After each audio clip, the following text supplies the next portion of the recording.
kulanti wanaagsan khiyaaray meel kastoo aad dunida ka joogtaan kuna soo dhawaada wararka ugu dambeeya caalamka iyo caawa qodobadan kusoo qaadan doonana waxaa ka mid ah su-aasha weyn ee warbaahintu ay isweydiinaysa ee ah dagaalka iiraan iyo maraykanka iyay guushu raacday haatan caawa oo taariikhdu ay tahay 17 bisha lixaad sanadka 2026 iyadoo saacadaha soo socda Geneva lagu balansan yahay in la saxiixo yaa guulaystay yaase guul sidoo kale Iiraan oo 300 oo bilyan Maraykanka ay u balan qaadeen inay siinayaan heshiiskana ay ku jirto iyo waliba halista ku gadaaman dagaalka Lebanon inuu dib u qarxo isla mar ahaantaasna heshiiskan uu fashilmo kooxa Maraykanka jooga oo markaasi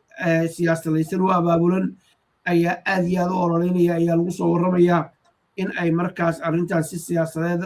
ahaana ay Maraykanka ay ugu fashilaan uguna qanciyaan Donald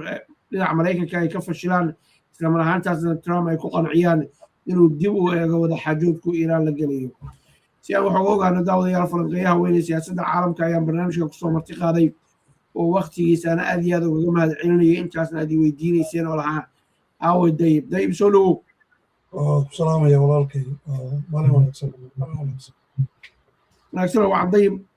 dayib wax badan ayaad la socotaa Maraykanka muddo dheer ayaad ku noolayd siyaasadda Maraykanka waxba kuguma seegana marka hore maxay saxaafadiinu iyo warbaahintu ay hadal haysaa yaa guulaystay meesha hadda la kala joogo markaad eegto markale waa ku salaamaya walaalkay waa dadweynaha Soomaaliyeed oo ina daawanayana waa salaamaya markii la eego hadda meesha la joogo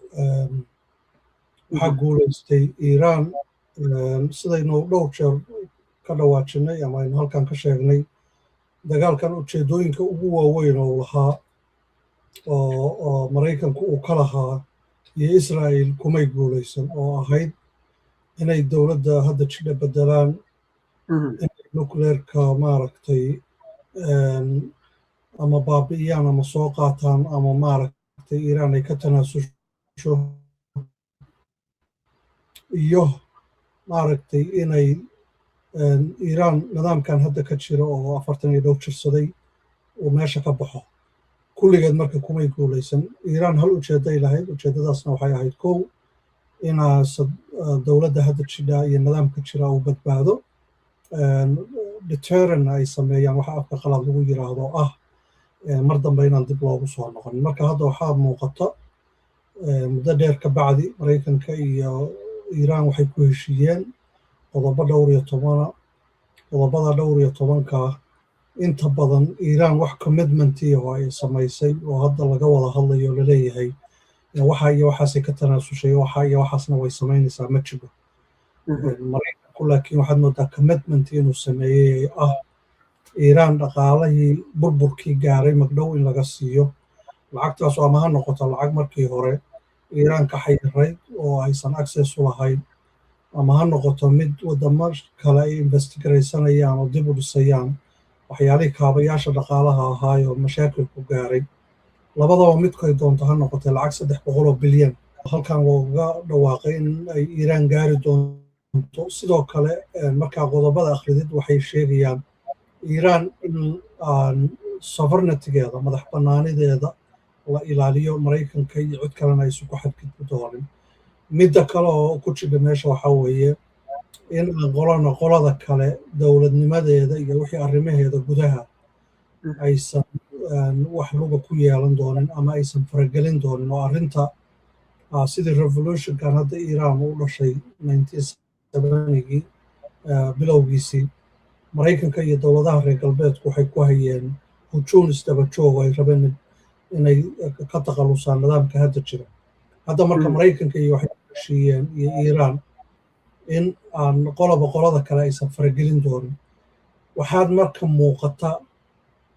waxyaalaha soo baxay oo aan u baahan in si fiican loo dul istaago waxaa weeyaan waxay ogaadeen reer galbeedku Iiraan inaan lagaga adkaan karin waxa la yiraahdo cudud military in lala heshiiyo oo lala hadlo oo wada hadal lala gala mooye marka dhinaca markaynu ka eegno waxaad moodaa Iiraan inay guulaysatay iyada ay raacday arrinta dowladda Maraykanka oo cududda ugu xooga badan caalamka ah Israa'iil oo bariga dhexe dhinaca tiknoolajiyadda iyo militariga ugu xoog badan sidee ayay ugaga guuleysatay Iran waa su'aal aad muhiim u ah walaalkay waxaad la socotaa Iran waxaa weeraray laba dowladood oo nuclear power ah oo labadooduba hubka wax gumaada haysta oo maaragtay nuclear markii awood ahaan la eego xagga conventionka ka awood badan laakiin runtu waxa weeyaan way ka adkaan waayeen sababahay kaga adkaan waayeenna waa saddex waxyaalood mid waa dhinaca asymmetriga waxa la yidhaahdo ama dagaalka xeeladaysan oo ay kaga adkaan waayeen iyo midda kale oo ah waxa la yidhaahdo Iran iyo sida ay dhulkeedu yahay oo ilaahay u abuuray oo ah dad waqti dheer soo jiray dowlad waqti dheer soo jiray weligeedna cid ku dushaysa ka guulaysan iyo midda saddexaad oo ah dadka maamulaya oo aan ahayn dad maaragtay iska cajwaaya ama dad iska micno laawayaal ah dad waxa socdana ka warqaba waxa soo socdana rajayn kara waxay soo mareen yaqaano oo maaragtay dad ilbaxa aad iyo aad u ah dad maaragtay sare u ah marka waxaad moodaa waxyaalahaas inay badbaadiyeen sababaha looga guulaysan waayo aad iyo aad daawadeed soo dhaweynaa meel kasta oo dunida ka joogtaan qodobo kale ayaa noo soo socday iyo halista ku gadaaman in markaas wadaxaajoodkan curdankaa la fashiliyo maxaa laga filan karaa daybow marka aynu eegno wadaxaajoodkan la rabo in la saxiixo maalinta jimcaha ay lagu soo foodleyo saacado yar hadda ay ka dhiman yihiin dalka Geneva lagu saxiixayo maxaa laga filan karaa ma mid miro dhala ayuu noqonayaa mise mid markii wax yar la kala maqnaado culayska iyo pressureka uu dego haddana la isku soo rogaal celiya ayuu noqon doonaa maxaa aragtaa waxaa la filayaa horta ilaa saddex waxyaalood baa hadda uu sheegayaa isafgal in laga shaqeeyo markii laga shaqeeyana la hirgeliyo midda koobaad waxaa weeyaan Iran cunaqabatayntii saareyd oo dhan in laga qaado midda labaad waxaa weeye oo dhinaca oilka ilaa 1970gii markii ay qabsadeen gacaanku ay qabsadeen Iran waxaa saaraa waqti ku dhow waxaa saaraa cunaqabatayn dhinaca shidaalka kow marka intaas lasoo gabagabeeya waa la rabaayo Iran ay xaq u yeelato sida wadamada kale oo degan oo jiiraanka inay shidaalkeeda xor u tahay ciday doontana ay ka gadan karto waxay doontana ay ku iibsan karto midda labaad waxaa weeyaan dhinaca bangiyada Iran oo dhan wax Swisska la yiraahdo oo bangiyadu ku wada hadlaan kumay lahayn wax maaragtay xiriir lamay lahayn lacagaha la gelinaya iyo lacagaha laga saaraya labadaba si wadan aan maaragtay sharci ka jirin oo kale looga saari jiray midda saddexaad waxa weeye financial adduunka ciduma investment garaysan karinoo qolo kastoo istiraahda invest garaysatay adduunyadu asal waxaa u ah lacagta hadda la isticmaalo lacagta doolarka ah ciddii damcadayada inay la macaamisho doolarka access uma yeelan kadib waxaad xasuusataa 2013 kambanigan Chinese-ka Huawei la yiraahdo ayaa qalabka gaday waa tii gabadhiis financial officer-ka ka ahayd Canada lagu xiri jiray marka Iran waxay xaq u yeelanaysaa inay institutionada waaweyn oo adduunka heshiiskan iyo Lebanon haddii Lebanon heshiis ka jiro waxa weeyaan heshiiskan uu shaqaynayaa Israa'iil waxaa lagu yaqaanaa dabeecadaha lagu yaqaan weligeed waxaa la yiri heshiis ay cid la gashay may honor garaynin ama maysan fulinin waxaa kaloo la leeyahay waxay u badan tahay arrintan inaysan maaragtay u hoggaansamin marka halkaa shida ayaa ka soo noqonaysa waxaan arkayaa hadda wasiirka arrimaha dibadda oo Cabaad Araaji ninka la yiraahdo oo ka hadlaya oo leh Netanyahu ma dhowri doono heshiiska Maraykanka iyo Iran galeen heshiiska Maraykan iyo Iran galeenna wuxuu ku dabran yahay ama uu ku xiran yahay in Lebanon ay nabadgelyo hesho marka halkaas waxay ku tusinaysaa weli inuu ka jiro arrin lama filaan oo ay dhici karto oo dad sabotage la samayn kara ama waxa la yiraahdo badin fashiliya waayahay wasiirka xagjirka Ben Gvir waxa uu leeyahay Lebanon ka bixi mayno guryahan dadweynaha joojin mayno sida qoraal oo laga turjumay video duubay ku qoran oo aan aaminsanahay inuu yahay warkiisa saxda ah warbaahinta Israa'iilna ay qorayso haddii uusan Lebanon doonayn inay ka baxaan oo dhulkan hadda ay burburinayaan iyo duqeymaha ay wadaan aysan joojin Israa'iiliyiintu Xisbullahna aysan joojin duqeynta ay Nooradka ku wadaan waqooyiga Israa'iil ay ku wadaan inuu burburaya ayaa muuqata dhinac kale haddii aan ka hoga tusaalayno haddii Lebanon Xisbullah ay gacmaha laabtaan oo yidhaahdaan dagaalami mayno oo ballanka xabad joojinta ayaanu hirgelinaynaa haddana waxay noqonaysaa ayaga in la duqeeyo aysan joogsanin dagaalkii marka hadday dagaalamaanna xaaladii faraha kasii baxaysa haddii ay aamusaanna waxa weeye ariga sidii laga dayn maayo xaaladdu see noqonaysa waa su-aal aad iyo aad u wanaagsan runtii horta waxa weeyaan Lebanon waa daleymo oo maaragtay Maraykanka laftigiisa haysato waad arkaysa shalayto Trump markii uu joogay Francisco jirka G7ka hadda qolada loo bixiyey oo waagii hore G8 ahaan jiray uu ka hadlayay aad buu wuxuu maaragtay uga hadlay ninka Netanyahu marka hayeen ujeedo ama objective afka Ingiriiska lagu yiraahdo ujeedadooduna waxay ahayd sidaan dhowrka halkan ka sheegnay ama anigu aan mar article ka qorayba oo reerkiisa soo waxay ahayd ujeedadoodu saddex meelood hadday rabaan inay badbaadaan waa badda cas Caspian Sea-ga iyo Mediterranean-ka iyagoo ay degan yihiin oo dadka degan ay ka mid yihiin marka badda ayaga hadda Soomaaliya raba inay kala qaybiyaan oo qayb ka mid ah heshiisyada iyo wax la galay Caspian Sea-gana waxaa la socota Cabdixaafidow waddanka la yiraahdo boqolkiiba 90 shidaalka Israa'iil ay isticmaasho wuxuu ka yimaadaa Azerbaijan wuxuuna soo maraa waddankan la yiraahdo Turkiga haddii marka ay rabaan inay secure gareeyaan noloshooda sida iyagu ay u fakarayaan waxa la yiraahdo Great Israel ama Israa'iisha weyn ay rabaan inay dhisaan koo waxa weeyaan horta inay xuduudahooda fidiyaan oo ay gaarsiiyaan labada webi oo ay sheegaan mar walba inay geyn doonaan webigan Furaad iyo maxaa la yiraahdaa iyo webigan Balki Jordan mara iyo saddexda inay isku xiraan midda labaad oo ay rabaan inay sameeyaan waxa weeyaan hadday rabaan arrinkooda inuu hirgalo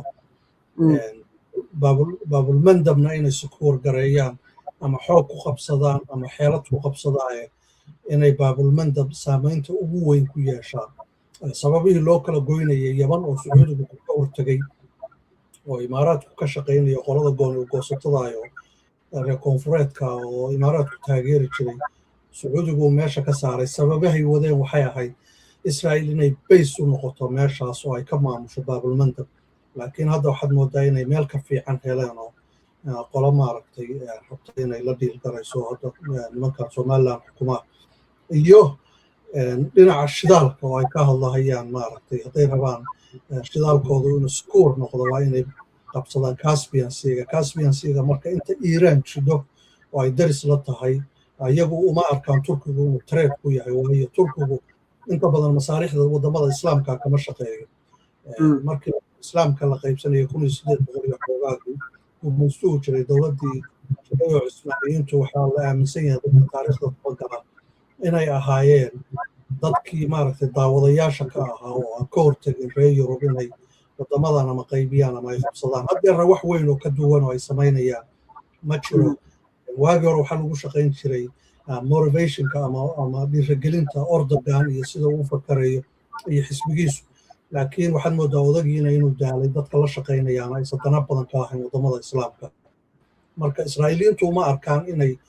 trade ku yahay ama ay cabsi ka qabaan dhinaca Turkiga laakiin cabsida ugu weyn waxay ka qabaan Iiraaniyiinta ay aaminsan yihiin wadad ilbaxa oo maaragtay si qoto dheer u fakara haddeer aad dareemaysid yani markay heshiiska galayeen Iiraaniyiintu way la geli kareen keligooda iyagoo heshiiska oo ay yiraahdaan annaka masaalixdeen iyo danaheena aan ka fakaro laakiin dantooda masaalixdooda waxay ku xireen Lebanon waxay dhaheen haddaan heshiisku ka shaqaynin Lebanon Iiraan dhinaceedana kama shaqaynaya marka waxaad moodaa inay Iiraaniyiintu ay u fakarayaan si istiraatiijiga ama ayba yihiin cidda kaliya oo wadamada islaamka difaacaysa marka waxaa moodaa arrinkii saas ahaa inuu fashilmayo marka fashilku markuu yimaadana is-eedayn iyo saa ma yeelayno iyo sidaa ma yeelayno baa bilaabanaysa Bangavir iyo mid kuwan xag jirka ah oo maaragtay diimaha maaragtay ay madax madhay oo aadka u khariban oo rabo masaajidkan qudus in la dumiyo oo tembalkii laga dhiso yuhuudda qoladaas waxay aaminsan tahay in maaragtay waddamada islaamka wax la burburiyey iyo wax la kala qaybiyey laga dhigo waddamadan iyaga u dhow carabtaana iyagu ay gumaysigii ingiriiska iyo faransiiska iyo waddamadii kala gooyey sidoodii oo kale ay dib ugu soo celiyaan maadaama ay haystaan faamilo iyagu masaalixdooda kaliya ka fakera ee aan u fakarinin dhinac islaamnimo iyo dhinac istiraatiijiyadeed midnoo iyagu survivalkooda iyo sida iyagu ay u badbaadi lahaayeen ay ka fakeraan iiraanna ay tahay caqabadda markii horeba ay ogaayeen inay hortaagan tahay maadaama markay iiraan iyaga oo xataa maraykankoodii wata ay ka guulaysatay waxa weeyaan dee inay raftaan oo wax bi'iyaan mar raba kama baxsanayso oo wax walba suurtagala way samaynayaan hadda waxaan arkayay bool ay soo saareen oo ay lahaayeen dagaal ku socday dhowrkii bilood ugu horreeyay dadka israa'iiliyiinta ah oo degan waddanka israa'iil loo yaqaan hadda marahayay boolka dadka taageersan oo positiveka waxaa la yidhaahdaa 58 laakiin hadda latest kii ugu dambeeya positiveka siday u arkaan Trump wuxuu marahayaa 38 negativeka waxay marayaan waxa weeyaan 35 markii la eego dhinaca kalena waxay maraysaa hadda maalmaha ugu dambeeyay 61 marka averageka haddaad fiirisid 40% buu underwater yahay yani 40% buu averageka caadiga ka hooseeya marka waxaad moodaa dantii iyo masaalixda iyagu ay kala haayeen Trump uma fulinin waxaa mashaakilka ku noqday lama ahan inuu Trump u naxayay Iiraan waxaa ku adkaaday wax laala wixii uu doonayay dhaqaalihii hoos u dhacay waqti doorasho lagu jiro Maraykanka oo ogaaday Iiraan inaan laga adkaan karinin wadamada golofka oo markii horeba ku dhiirigelinayay weligood bocol ah waddanka Iiraan oo ogaaday inaysan maaragtay Iiraan laga adkaan karin masaalixdooduna ay ku jiraan inay Iiraan la heshiiyaan waxaa kaloo xasuus mudan Cabdixaafidow markii hore sida Reuters ay qodhay qoladan hadda Imaaraadka la yiraahdo waxaa la yiri 20 bilyan oo dollar oo lacag ah bay si nimanka la yiraahdo Iiraaniyiinta oo baado ay leeyihiin xabadda naga joojiyo waxaad xasuusataa hadda labadii weerar oo ugu dambeysay waxaa la Jordan iyo Kuwait iyo Bahrain waagii horena weerar kastoo dhaca iyaga ayaa ugu badnaan jiro xataa meesha nuclearka korontada laga dhaliyo oo ay lahaayeen waa kii mar ay ka damiyeen matoorada marka waxay ku tusinaysaa wadamadan carabtu noloshoodu 90% waxay ku xiran tahay xagga shidaal oo inta oo kala shidaalkana meesha uu maro 90% markii laga reebo meel yar oo dhinaca ku taala badda cas oo la yiraahdo Yubi oo ay ka dhoofiyaan Sacuudiga mooye inta kale oo baabalmanda bay mareen waxay mari jireen meesha la yiraahdo Hormuzna marka duruufta waxay ku kallafaysaa wadamada yararka ah oo dhan oo gudaha ku jira markii laga reebo Sacuudiga inay Iiraan la heshiiyaan haddeer heshiiska waxaa ku jira Maraykanku inuu dib ugu soo noqon doono ciidamadiisa iyo baysaskiisa 20% oo 80% ay banaanka joogi doonaan inta wada hadallo socdaan marka waxaad moodaa geographical change inuu dhacayo ama waxa la strategical change oo ay Iiraaniyiintu hadda ay noqonayaan cidda maaragtay lala heshiinayo waxaad kaloo la socotaa